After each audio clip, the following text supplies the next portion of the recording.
Saya Sally Kandi dari APA Sore dengan NIM 178111011 akan membahas ringkasan dari skripsi pengaruh kesadaran wajib pajak, pelayanan perpajakan, kepatuhan wajib pajak terhadap penerimaan pajak dari kantor pelayanan pajak Pratama Medan Timur.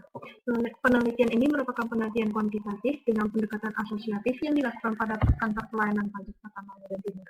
Tujuan dari penelitian ini untuk mengetahui bagaimana pengaruh kesadaran wajib pajak, pelayanan perpajakan, dan kepatuhan wajib pajak terhadap penerimaan pajak. Penelitian ini menggunakan data primer. Sampel diambil dengan teknik incidental sampling dengan jumlah sampel sebanyak 100 responden. Metode pengumpulan data yang terkait dengan masalah penelitian dilakukan dengan metode kuesioner. Hasil penelitian dari 100 responden menunjukkan bahwa kesadaran wajib pajak dan pelayanan perpajakan berpengaruh terhadap penerimaan pajak. Namun kepatuhan wajib pajak tidak berpengaruh terhadap penerimaan pajak.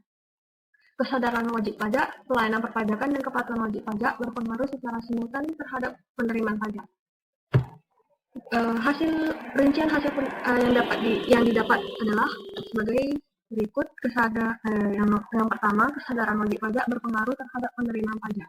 Hal ini dilihat dari hasil uji signifikan parsial atau uji T, di mana nilai T hitung lebih besar dari nilai T tabel, yaitu 2,492 lebih besar dari 1,661. Yang kedua, pelayanan perpajakan berpengaruh terhadap penerimaan pajak.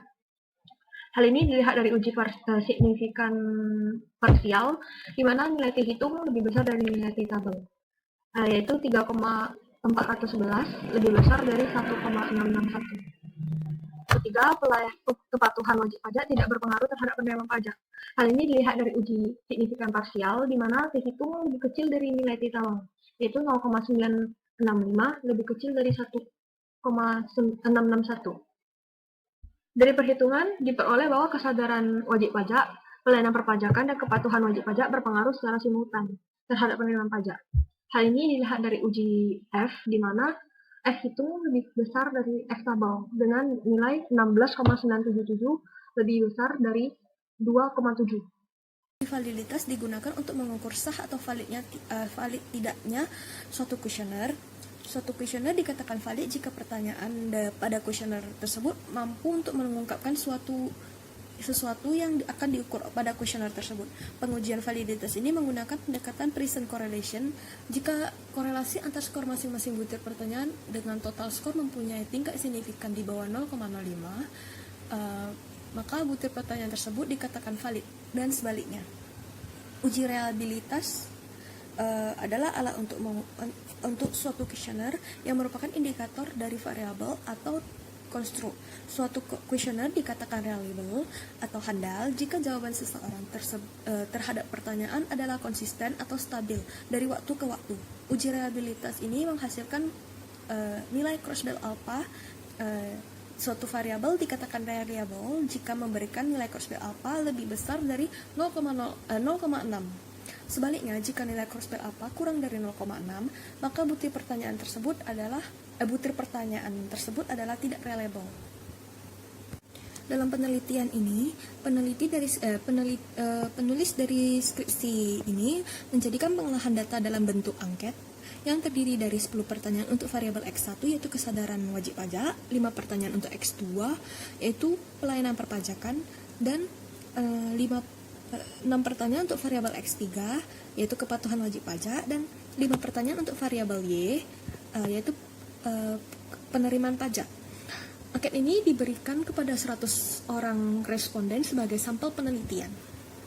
Skripsi ini memberikan data mentah yang dapat diolah. Saya mencoba mengolahnya dalam Excel untuk melakukan uji validitas terlebih dahulu. Ini merupakan angka 2 dari skor total ini. Kemudian total ini merupakan masing-masing jumlah dari kolom yang ada di atasnya. Untuk melakukan uji validitas, kita harus menghitung R hitungnya terlebih dahulu. R hitung ini dapat menggunakan rumus Pearson seperti yang terlihat.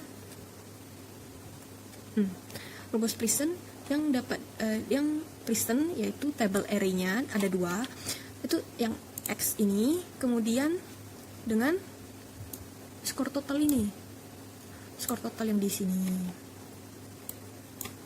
Kemudian dapat dihasilkan seperti hasil seperti ini, di drag saja hasilnya. Kemudian R tabel ini didapatkan dari kemudian R tabel ini didapatkan dari distribusi nilai R tabel signifikan 5%, yang 5% dengan N 100, maka 0,195 atau ini 0,1946, yaitu 0,15 ya. Kemudian untuk validitasnya, karena valid itu dikatakan jika R hitung lebih besar dari R tabel. Maka rumusnya seperti ini, if R hitung lebih besar dari R tabel, maka itu valid, selebihnya tidak valid. Maka dihasilkan seperti ini. Yang kita lakukan di Excel ini dapat dibuktikan lagi dengan menggunakan SPSS, dengan cara membuka halaman SPSS di bagian variable view. Dibuatlah P1 hingga P10 yaitu pertanyaan pertama hingga pertanyaan ke-10 di bagian variable view ini, dan totalnya desimal di input 0 semua. Kemudian di slide data view diisi dengan data yang didapatkan dari skripsi, yaitu data mentahnya. Di copy seluruh datanya ini, kemudian paste ke dalam sini. Untuk melakukan uji validitas dilakukan dengan menu analyze, kemudian correlate, bivariate.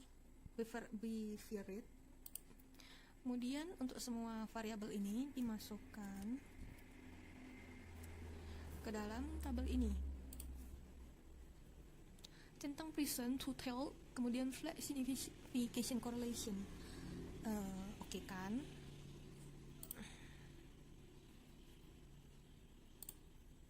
Dengan ini akan muncul outputnya seperti ini.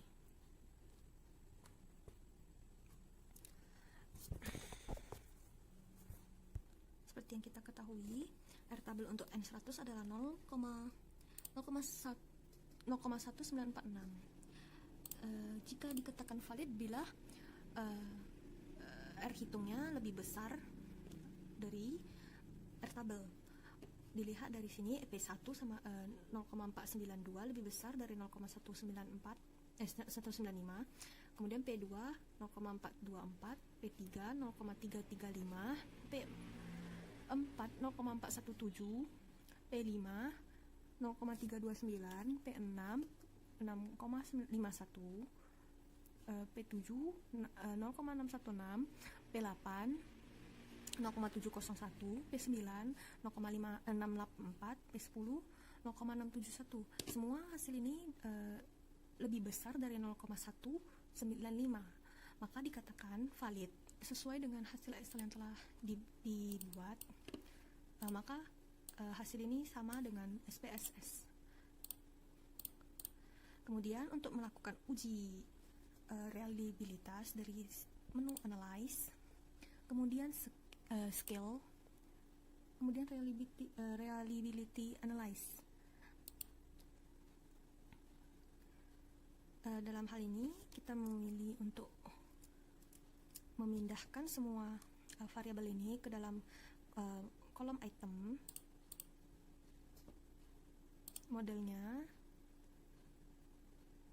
alpha, kemudian statistik, centang untuk scale, kemudian scale if maksudnya scale if item deleted, kemudian continue. Oke. Didapatkan bahwa reliability dari ini didapatkan hasil bahwa reliabilitas adalah 0,735, lebih besar dari 0,6. Maka data tersebut adalah reliable atau dapat diandalkan. Cara pengujian untuk hasil variabel-variabel lain adalah sama caranya. Maka presentasi hari ini, pembahasan hari ini saya sudahi sampai di sini. Terima kasih.